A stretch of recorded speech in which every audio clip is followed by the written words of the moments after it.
The Rotten Tomatoes reviews about Elvis movie.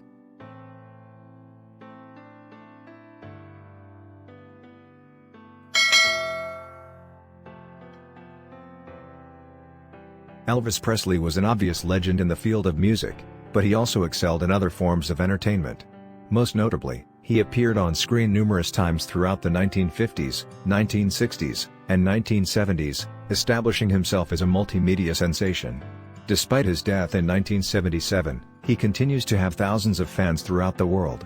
As a result, it's unlikely that director Baz Luhrmann's Elvis, starring Austin Butler in the title role, will struggle to find an audience, despite the fact that the film has been in the works for nearly a decade. Since 2014, when Luhrmann became involved in the project, Elvis has been in the works, via the rap. Unfortunately for many who were looking forward to it, there was nothing but radio silence until Tom Hanks joined the cast as Elvis' manager, Colonel Tom Parker, in 2019.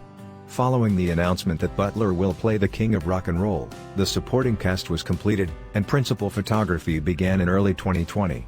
Elvis was supposed to premiere in October 2021, but a series of COVID-19 related delays pushed it back until June 24, 2022. Elvis Presley's wife, Priscilla Presley, had already endorsed the film, but their daughter, Lisa Marie Presley, had also given it her seal of approval. A few lucky critics were also given early access to the film, and their Rotten Tomatoes reviews show that they had a lot to say about it.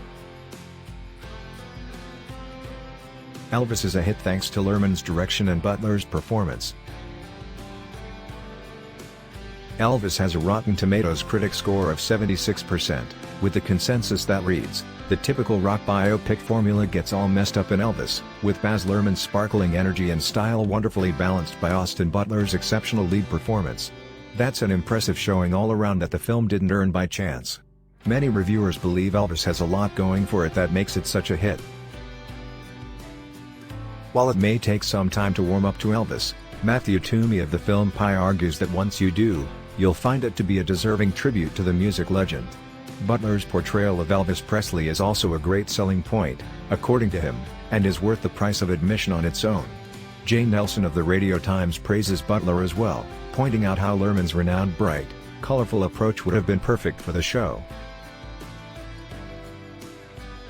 The film is ultimately a perfectly over-the-top tribute to one of the most renowned people in entertainment history, writes George Simpson for the Daily Express, though he believes that one of the many Elvis-centric documentaries available would be a better choice for learning more about his life.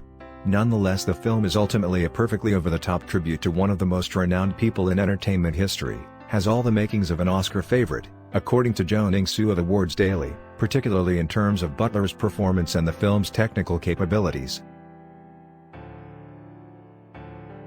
Elvis Presley does not have every critic drumming their toes to the beat. Many critics have praised Elvis and it has received a lot of early praise. At the same time, it, like any other kind of media, has its share of critics. Many of those who had the opportunity to see the film before of its theatrical release were not as impressed as their peers with the final product. Here are some of the factors they believe prevented Elvis from reaching the same heights as its topic. As it is, this is just another Elvis impersonator, its upper lip quivering for no reason, writes Peter Bradshaw of The Guardian, who found Austin Butler's Elvis Presley impersonation functional but not very exciting. Awards Watch's Adam Solomons, on the other hand, liked what Butler and, to a lesser extent, Tom Hanks brought to the table.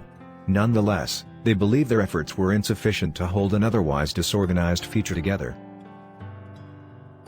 Austin Butler is the only thing that works in Baz Luhrmann's Elvis, wrote Richard Lawson of Vanity Fair in his review, concluding, Elvis presents the spectacular, but has little to say when the lights are turned off and it's just the man, grasping to find purchase in the making of his own legacy. The story's superficiality and lack of interest in investigating the intricacies of Elvis' personal and professional demise upset Jake Cole of Slant magazine. It will take time to see how the general public reacts to Elvis and everything it has to offer in its near 160-minute duration. When it ultimately opens on June 24th, we'll know for sure. Thanks for watching. Subscribe for more updates.